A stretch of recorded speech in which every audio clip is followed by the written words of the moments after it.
say you'll catch me.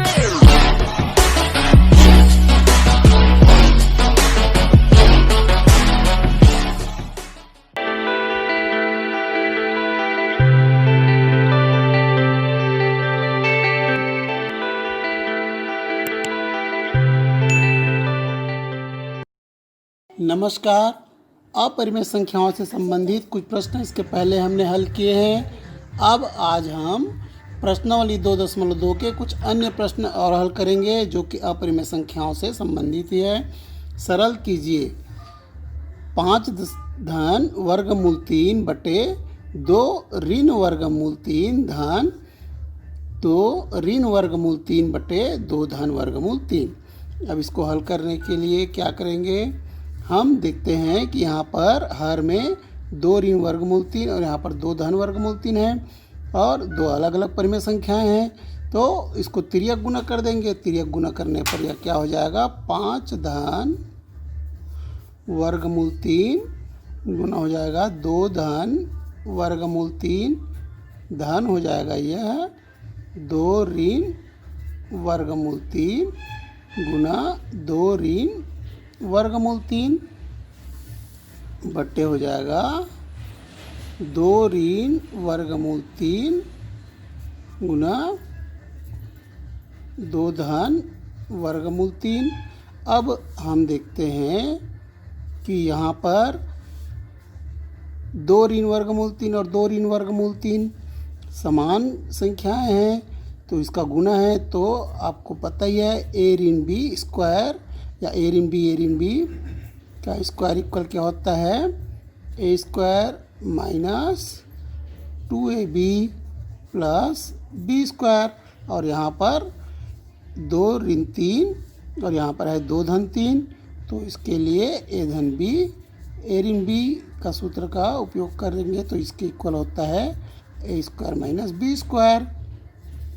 या इसके पूरा आप इन सूत्र का प्रयोग समझ ही चुके हैं। तो यहाँ पर ए और बी से तुलना करके हम इसको हल करेंगे तो यह हो जाएगा। अब इसमें गुना कर देंगे तो 5 गुना 2 करेंगे, 5 दूनी क्या हो गया 10।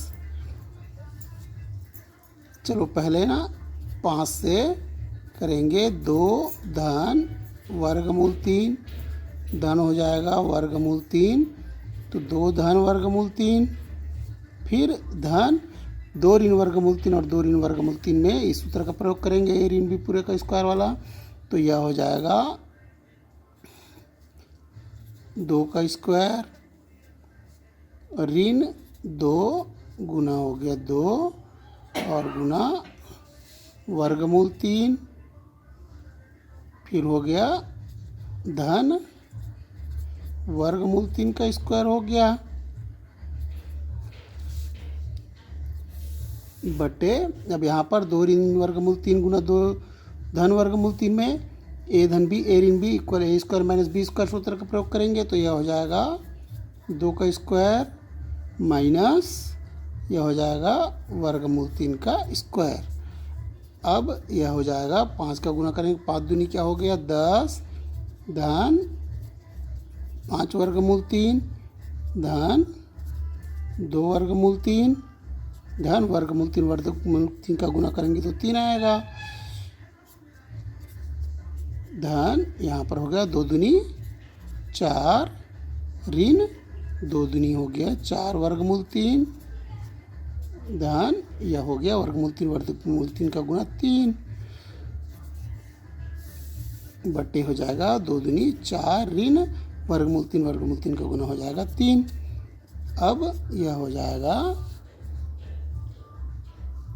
10 और 3 कितना हो गया 13 धन 5 और 2 7 और वर्गमूल 3 कॉमन हो जाएगा तो 7 वर्गमूल 3 हो गया धन यहाँ पर हो गया 4 और 3 7 और ऋण हो गया 4 वर्गमूल 3 बटे 4 में 3 घटाएंगे तो 1 आया।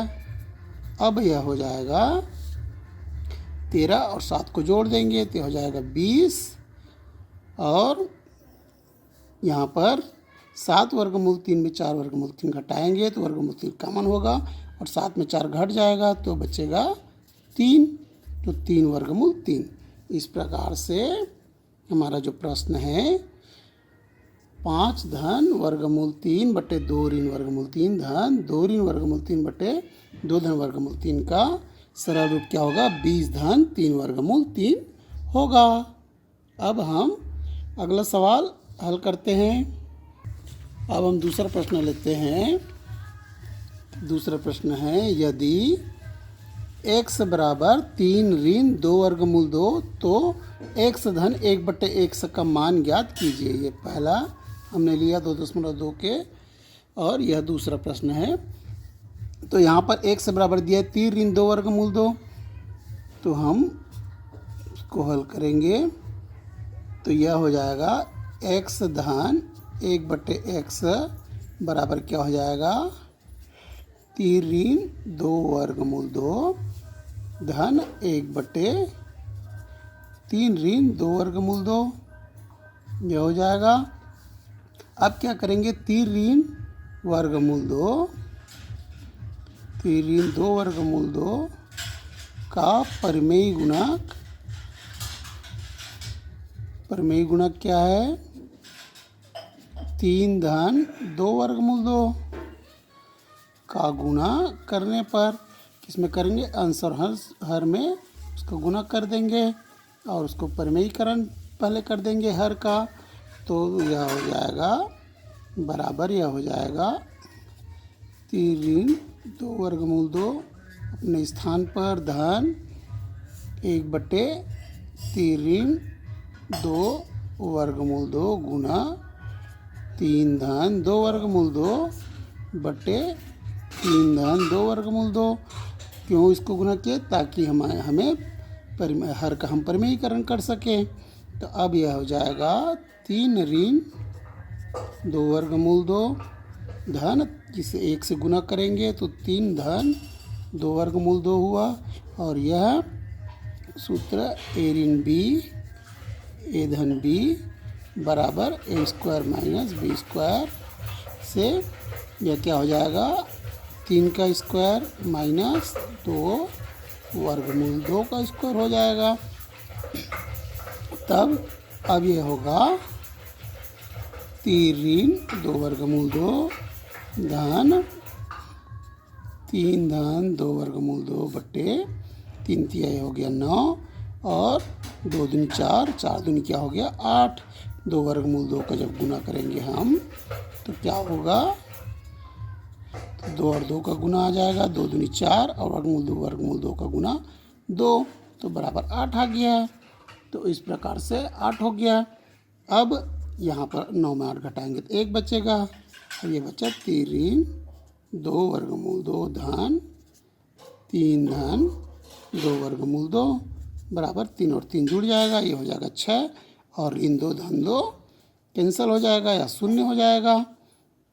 इस प्रकार से हमारा जो प्रश्न दिए थे x धन 1 बटे x बराबर क्या आएगा? 6। तो यह आपको अब अच्छे से समझ में आ गया होगा। तो प्रश्नावली 2.2 के हमने लगभग सारे प्रश्न अब हल कर लिए हैं, वह आपको समझ में आ गया होगा अच्छे से। धन्यवाद।